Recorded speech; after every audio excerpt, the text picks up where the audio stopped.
Hi everyone, this is going to be a short video for chapter 17 on nutrition. This chapter begins on page 214 and we're not going to go through much of the beginning of it because it is a review and I believe that there's not anything that I can add to it, but we know that nutrition is so important for growth and development, so be sure and read through nutritional requirements. Energy, water, electrolytes, micronutrients, macronutrients. The guidelines recommend breastfeeding is best for infants exclusively until the age of 6 months. There are several good tables in the beginning of the chapter regarding vitamins and minerals and vitamins and their dietary sources. So as I said, I'm going to let you talk about, read some of these things on your own: water and electrolytes, macronutrients,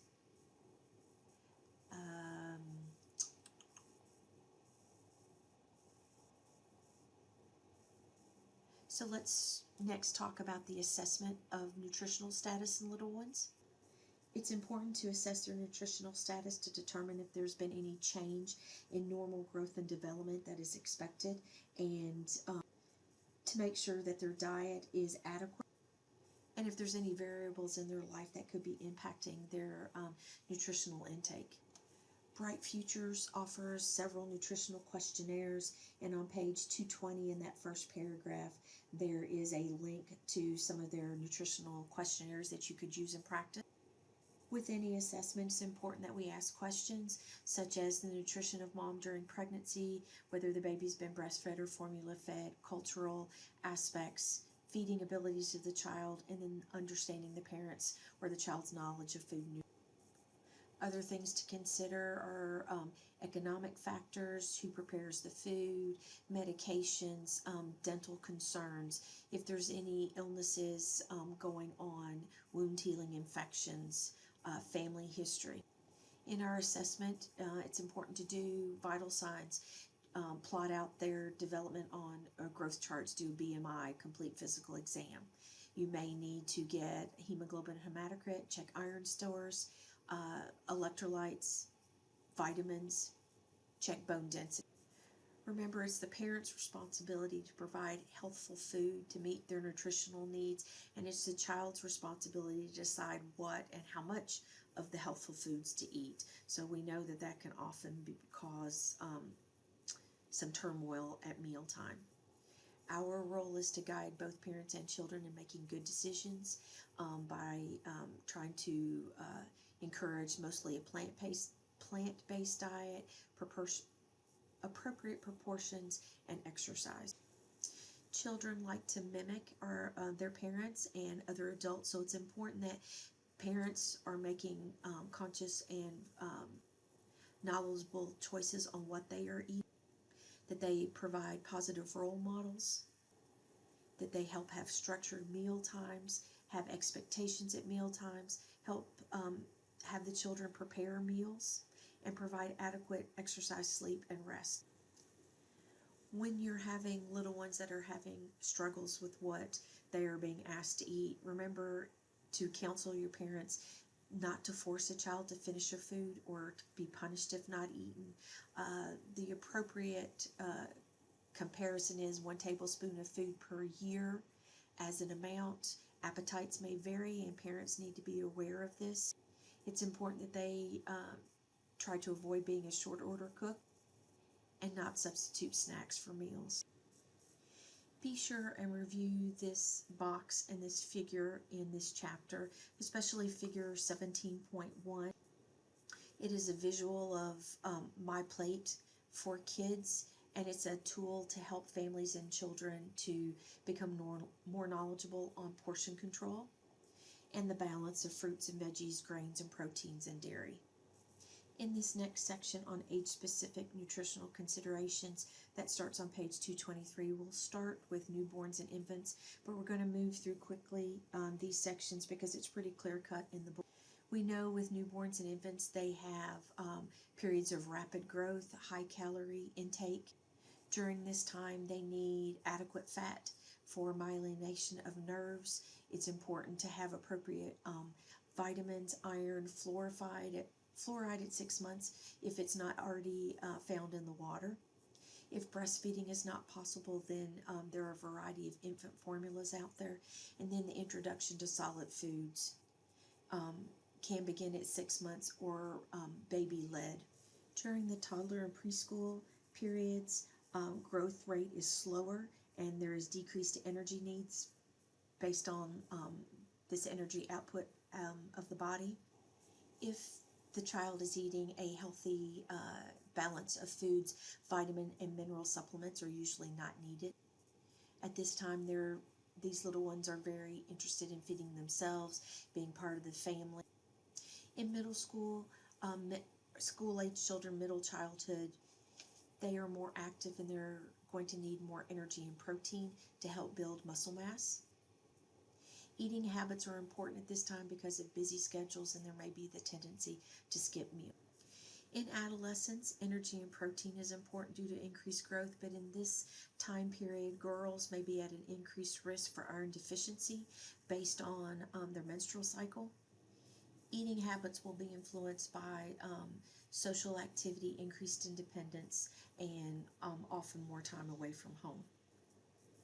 Physical activity goes hand in hand with nutrition.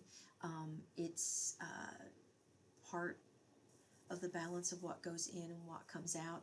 It's recommended 60 minutes a day of moderate to vigorous activity.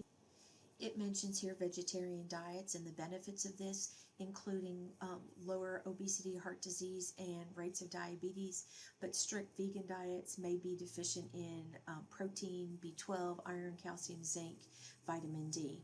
So you have to be aware if your child that you're seeing in practice has a vegetarian or vegan diet that you may need supplementation for some of these elements. This is just a little bit more details on vegetarian diets and gluten-free diets. So let's talk next about altered patterns of nutrition. Chronic illnesses, developmental delays, or special needs can impact the child's ability to eat, and 10% of children with special needs have problems related to swallowing, digesting, or metabolizing their food. When managing these concerns, a multidisciplinary approach is beneficial by including their GI docs, the allergist, endocrinologist, etc. And you may even need to seek counsel from a pediatric dietitian.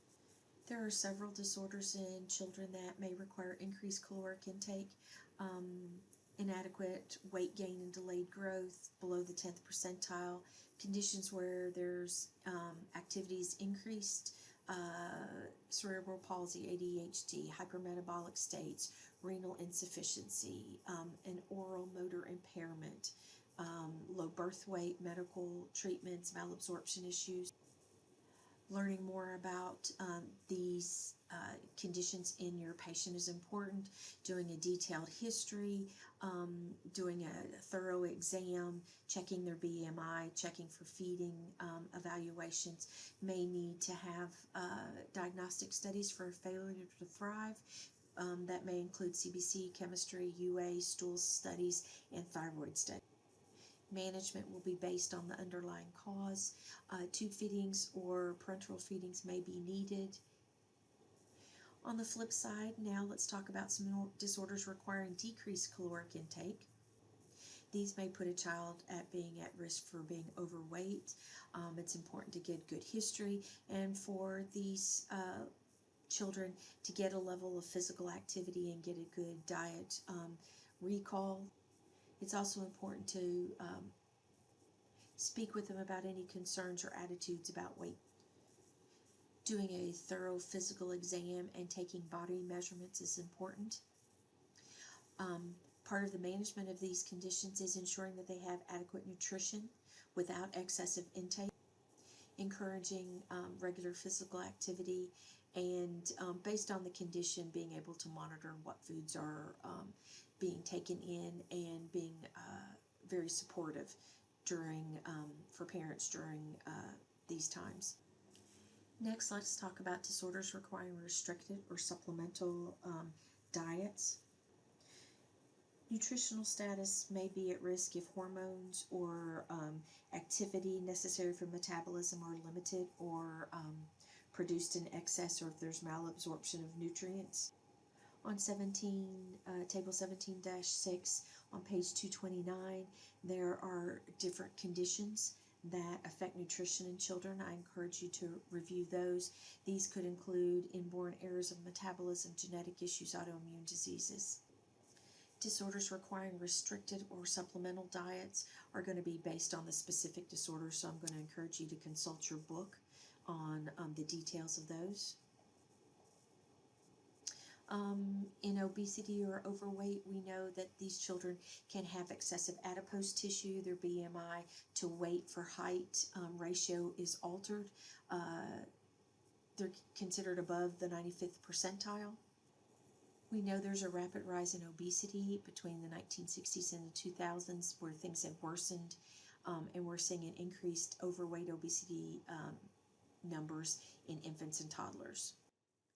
The risk factors and predictors for obesity, this box is listed incorrectly from the manufacturer, from the publisher. It is box 17.6, and I will try to remember to go back into the PowerPoint deck and change that, but it is on page 232. So review guidelines for managing childhood weight problems from the parent's perspective. There can be several risk factors that can impact obesity and overweight: imbalance of hormones, proteins, being more sensitive to insulin and insulin resistance. There can also be environmental factors. Having increased stress levels leads to increased cortisol levels, decreased activity, and then a diet, of course, of high glycemic food. Other risk factors can include food addictions and decreased physical activity. With obesity and being overweight, children can have short attention spans. We know that food can be used to help manage stress, and so there is great importance on trying to figure out ways to help children to not rely on food when they are stressed or in situations that make them uncomfortable. As with all our conditions, it's important to get a good history, patterns of eating, underlying factors, dietary intake, any barriers to exercise or healthy eating. Do a good physical exam. You may need to do some blood work, lipid profile, glucose studies, thyroid, metabolic panel, hemoglobin A1C. Management includes trying to normalize their weight, not reduce their weight as they are still trying to grow. This is a stage management approach and may need to have other specialists involved. There needs to be motivational education and identifying any barriers that are associated with weight loss. From the community perspective, supporting healthy food choices is very important. Encouraging physical activity and providing safe communities for exercise. Parents or older patients may come to you asking for medications, and lifestyle changes needs to be your primary treatment, and then to consider medications if that has failed and based on the child's age. Surgery may be options, but there can be issues with that. We know that complications can happen with these kids. They're at a higher risk for high blood pressure, sleep apnea, orthopedic problems, depression, suicide. Just real briefly read over adverse food reactions from hypersensitivity, food intolerance, food toxicities. We're not going to go over that. I believe the rest of this is pretty self-explanatory, trying to keep this video under 15 minutes. So be sure and review all of these things and the rest of the slides on adverse food reactions, and that'll wrap up nutrition for chapter 17. If you have any questions, please feel free to reach out and let me know. Thank you.